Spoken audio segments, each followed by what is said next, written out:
Hello বন্ধুরা, চলো আজকে আমরা বারাসাতের গীতা মার্কেট থেকে একটু ঘুরে আসি। তো এই যে আমরা বেরিয়ে গেছি, কী কারণে যাচ্ছি সেটাও তোমাদের সাথে শেয়ার করব। বেশ কিছুদিন ধরে ভাবছিলাম যে যেতে হবে বারাসাতে আমাদের গীতা মার্কেটে। তো সেই কারণে ভাবতে ভাবতে আজকে রবিবার আছে, আমার বর বাড়িতে আছে, তো ভাবলাম যে আজকেই যাওয়া যাক। আসলে না গেলে নয়, তো সেই কারণে বেরিয়ে পড়েছি এই যে রেডি হয়ে। আর মাম্মামকে নিয়ে যেতে চাইনি, এত গরমের মধ্যে যা গরম পড়েছে, তো ওকে নিয়ে যেতে চাইনি, কিন্তু ওকে রাখার লোক নেই। কার কাছে রাখবো এই ভেবে দেখলাম যে রাখার যখন লোক পাচ্ছি না, আর ওকেও তো ঘুরতে নিয়ে যাওয়া হয় না, তো ওকে একটু ঘুরতে নিয়ে যাই, আর কারোর কাছে রাখা লাগবে না। তো একদিক থেকে ভালো হলো যে একটু ঘোরা হলো, আর একদিক থেকে হচ্ছে প্রচণ্ড গরম, এই গরমের মধ্যে ঘুরতে না যাওয়াই ভালো। তো তারপরে কি করব, তারপরে এই যে বেরিয়ে পড়লাম। বেরিয়ে দেখো ও ওর বাবার হাত ধরেছে আর আমার হাত ধরেছে, ধরে হাঁটছে। তো গীতা মার্কেটে কিসের জন্য যাচ্ছি সেটা তোমাদের সাথে শেয়ার করছি, তোমরা শোনো। আর এই যে দেখো সামনে একটা জাল খাটানো রয়েছে, কেন বলো তো, ওই জাম গাছ রয়েছে, তো জাম পড়ছে নিচে, তো জামগুলো যাতে নষ্ট না হয়ে যায়, তো সেই কারণে একটা জাল লাগিয়ে দিয়েছে যাতে জালগুলো নষ্ট না হয়ে যায়। তো তারপরে এই যে চলে এলাম আমরা বারাসাত চাপাডালি মোড়, বাস স্ট্যান্ডের অপোজিট সাইডটা হচ্ছে গীতা মার্কেট। তো এই যে আমরা গীতা মার্কেটে চলেও এসেছি, আর এখান দিয়ে এখন গীতা মার্কেটে ঢুকবো।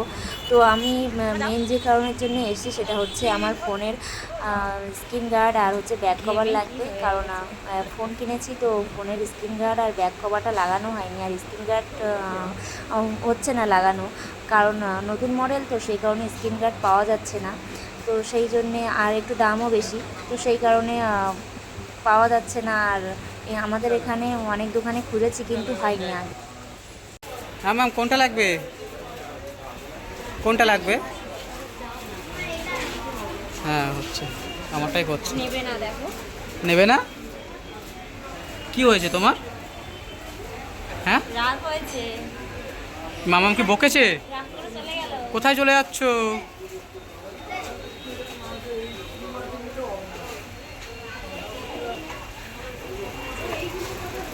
কে বকেছে?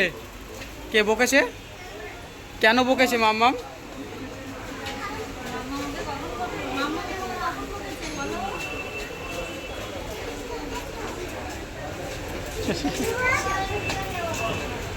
নাও।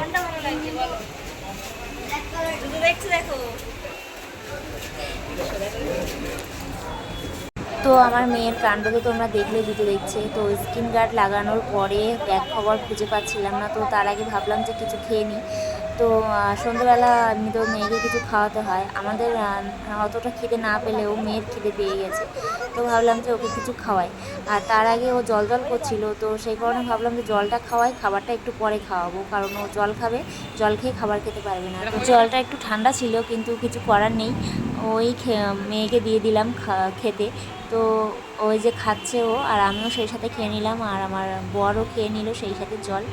তারপরে ভাবলাম যে একটু রাস্তা দিয়ে, মানে এটা হচ্ছে টাকি রোডের এখানে চলে এসেছি আমরা, মানে এই যে রোডটা দেখতে পাচ্ছ তোমরা, এটা হচ্ছে টাকি রোড। তো টাকি রোডের পাশে দোকানটা, গীতা মার্কেটের অপোজিট সাইডে। তো গীতা মার্কেটের সামনেই রয়েছে যশোর রোড, আর পিছন দিকটায় রয়েছে হচ্ছে টাকি রোড। তো তার ভাবলাম যে আমরা একটু টাকি রোডটা ঘুরে আসি। এই রাস্তাটা কিন্তু কালী পুজোর সময় প্রচুর ভিড় থাকে, আর ভীষণ আলো আলো থাকে। কালী পুজো মানেই তো আলো। তো কালী পুজোর সময় ভীষণ আলো দিয়ে সাজানো থাকে রাস্তাঘাট, আর এখানে কিন্তু গাড়ি ঘোড়া সব বন্ধ থাকে। যশোর রোড প্লাস হচ্ছে টাকি রোড সব গাড়ি বন্ধ থাকে 3-4 দিন, অন্য রোড দিয়ে যাতায়াত করে। তো আমরা ভাবলাম যে একটু এই দিকটা দিয়ে ঘুরে আসি, কারণ অনেক দিন এই দিকটায় ঘুরতে আসা হয় না। সেই বিয়ের পরে আসতাম, তারপরে 3-4 বছর আর আসা হয় না। আর বিয়ের আগে আমরা এখানে একটা ছোট্ট মতো একটা পার্ক আছে, সেখানে ঘুরতে আসতাম আমরা বান্ধবীরা মিলে। এই যে দেখতে পাচ্ছ, এখানে ঘুরতে আসতাম। এই পার্কটার নাম হচ্ছে বিবেক উদ্যান। তো এখন আর আগের মতো নেই, এখন দেখছি অনেক চেঞ্জ হয়ে গেছে, কিছুই নেই আর কি। আগে অনেক সুন্দর ছিল, এখন আর কিছুই নেই। তো তো তারপরে ভাবলাম যে আরেকটু ঘোরাঘুরি করে তারপরে বাড়ির দিকে যাই। তো আমার বর বলছিল যে চলো আমার স্কুলটা তোমাদেরকে দেখাই। তো আমি ভাবলাম যে চলো। তো সেইভাবে আমি ভাবছি কি যে আমাদের স্কুল দেখাতে নিয়ে যাচ্ছে, কিন্তু না, স্কুল দেখাতে নিয়ে যায়নি, অন্য দিক দিয়ে ঘুরে নিয়ে এসছে। তারপরে এই যে ভাবলাম যে মেয়েটাকে কিছু খাওয়াই, কারণ জল খেয়েছে অনেকক্ষণ আগে, তো ওকে কিছু খাওয়াই। তো এখন ভাজা কিছু খাওয়াবো না, কারণ সন্ধ্যেবেলা একটু কিছু না খেলে ওর রাত্রেবেলা 7-8টা বাজতে না বাজতেই ওর খিদে পেয়ে যাবে। তো ভাবলাম যে কেকই খাওয়াই। তো এই যে মেয়ে কেক দেখছিল অনেকক্ষণ ধরে, কেক পছন্দ করলো। এই দেখো পাপার কাছে কেক।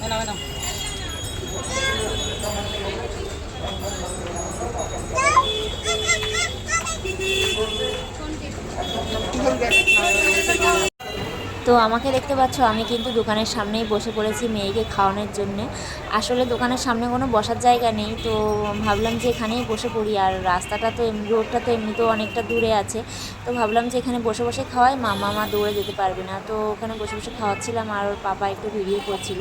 আর বারবার এইখানটা ভিডিও করছিল, কারণ ও এখানে একবার কি কাজে এসেছিল, তো সেটা বলছিল যে আমি এখানে একবার এসেছিলাম। ওই বিল্ডিংটায় কি একটা কাজ করছিল জানি না। তো তারপরে দেখো আমাদের পাশেই আরেকটা বাচ্চাকে কেক খাওয়াচ্ছিল। ও ওরকম আমার মেয়ের থেকে একটু বড়, তো ও ওরকম কেক খাওয়ার জন্য বায়না করছিল, তো ওকেও কেক কিনে দিল ওর বাবা মা। ওরা কোথায় যাচ্ছে হয়তো। তো এই যে ও কেক খাচ্ছে, এদিকে এও কেক খাচ্ছে। তো দুজনের দিকে তাকাচ্ছিল, আবার কথা তো বলতে পারছে না, কারণ চেনা না অচেনা, সেই জন্য কথা বলতে পারছে না। বাচ্চাদের আবার অচেনা চেনা কিছুই লাগে না, ওরা সবার সাথেই কথা বলে। আর আমার মেয়ে একটু সবার সাথে সেদে সেদে কথা বলতে চায়। তো তারপরে কি করব, এত গরম পড়ছে যে না বসে আর পারলাম না। আর এমনিতেও এখানটায় খুব হাওয়া দিচ্ছিল, কিন্তু দোকানের সামনে বসে আমি খাওয়াচ্ছিলাম, তো হাওয়াটা আমার গায়ে আসছিল না। আর মেয়েটাকে খাইয়ে ভাবলাম যে এবার বাড়ির দিকে যেতে হবে, ফোনের ব্যাক কভারটা কিনে। তো আমার বর দেখো ভিডিও করেই যাচ্ছে রাস্তার। এটা হচ্ছে টাকি রোডে যাওয়া আসা করছে গাড়ি। আর আমাদের বাড়ির পাশে যে রোডটা, সেটা হচ্ছে যশোর রোড। আমরা যশোর রোড দিয়ে যাওয়া আসা করি সবসময়। যশোর রোড বলতে এই যশোর রোডটা হচ্ছে কেন নামকরণ করা হয়েছে, মনে হয় আমি যতদূর জানি, আমার ধারণা অনুযায়ী এই রোডটা হচ্ছে বাংলাদেশের যশোরে গিয়ে মিশেছে, তো সেই কারণে যশোর রোড হয়তো বলা হয়েছে। আর টাকি রোড কেন বলা হয়েছে, টাকি রোডটা হচ্ছে হাসনাবাদ টাকি রয়েছে।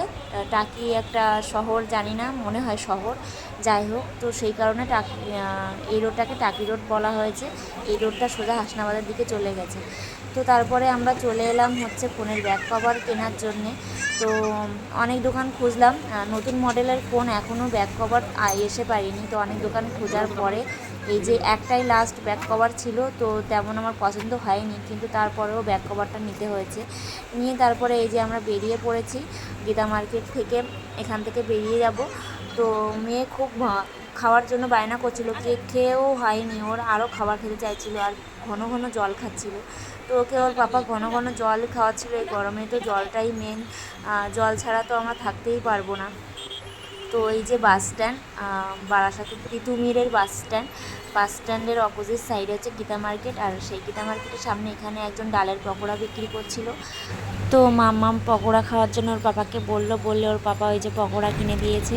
তো তারপরে এই যে আমরা বেরিয়ে পড়লাম, সামনে যে বিগ বাজার রয়েছে, তো ওই বিগ বাজার সামনে দিয়ে আমরা হেঁটে হেঁটে যাচ্ছি। আর এই সাইড দিয়ে যাচ্ছি কেএফসি, এই সাইডে কেএফসি রয়েছে, কেএফসি রেস্টুরেন্টটা রয়েছে ওই যে অপোজিট সাইডে, মানে আমাদের অপোজিট সাইডে রয়েছে বিগ বাজার। আর বিগ বাজার, তারপরে ওইখানে কিন্তু সিনেমা হল রয়েছে। এখানে কিন্তু বিগ বাজার, সিনেমা হল, প্যান্টালুন্স অনেক কিছুই রয়েছে, মানে সমস্ত রকম শোরুম রয়েছে। তো তার অপোজিটে রয়েছে কেএফসির যে কী বলবো, কেএফসির যে স্টোরটা এখানে রয়েছে, এই যে দেখতে পাচ্ছ। তো কেএফসিতে এখনও যাইনি কোনো দিন, একদিন যাব, কবে যাব জানি না। দেখি আমার বর কবে নিয়ে যায়, বলেছিল নিয়ে যাবে, কিন্তু নিয়ে যায়নি এখনও। কেএফসির বাইরের খাবার অতটাও পছন্দ করি না, সেই কারণে আর যাওয়া হয় না আমাদের রেস্টুরেন্টে খাওয়া। বাইরের খাবার আমি একদম পছন্দ করি না, আর আমার বরকেও খেতে দিতে চাই না বাইরের খাবার। তো তারপরে এই যে আমরা টোটোতে উঠে গেলাম। টোটোতে উঠে দেখো আমার মাম্মাম কীভাবে তাকাচ্ছে ফোনের দিকে। তো বাড়ির দিকে রওনা দিয়েছি কিন্তু আমরা। আর এই গরমে বাচ্চা নিয়ে বিশেষ করে ঘুরতে বেরোনোটা খুবই কষ্ট। প্রচণ্ড ঘাম হয়েছে, আমাদের যেমন হয়েছে মামামেরও হয়েছে। তো এইটা হচ্ছে আমাদের বারাসাতের রাস্তা রাতের বেলা। তো তারপরে আমরা এই যে বাড়ির দিকে মানে আমাদের পাড়ার মধ্যে ঢুকে গেছি, আমাদের পাড়া দিয়ে হাঁটতে হাঁটতে যাচ্ছি। আর মামা আর ওর বাবা পিছনে আছে। তো বাড়িতে গিয়ে আবার রান্না বান্নার কোনো চাপ নেই, কারণ দুপুরে রান্না করা রয়েছে। তো সেই তারপরে এই যে আমরা চলে এলাম বাড়িতে আসার পরে দেখতে পাচ্ছ আমার বরের গা দিয়ে ঘাম ঝরছে, কিন্তু দেখা যাচ্ছে না ঠিক মতো। তো আমার বর বারবার বলছিল যে এই গরমে ঘুরতে যাওয়াটা একদম বেকার, বিশেষ করে বাচ্চা নিয়ে প্রচণ্ড ঘেমেছে, আমরা সবাই ঘেমেছি। তো আজকের ভিডিও পর্যন্ত, সবাই ভালো থেকো, সুস্থ থেকো, টাটা।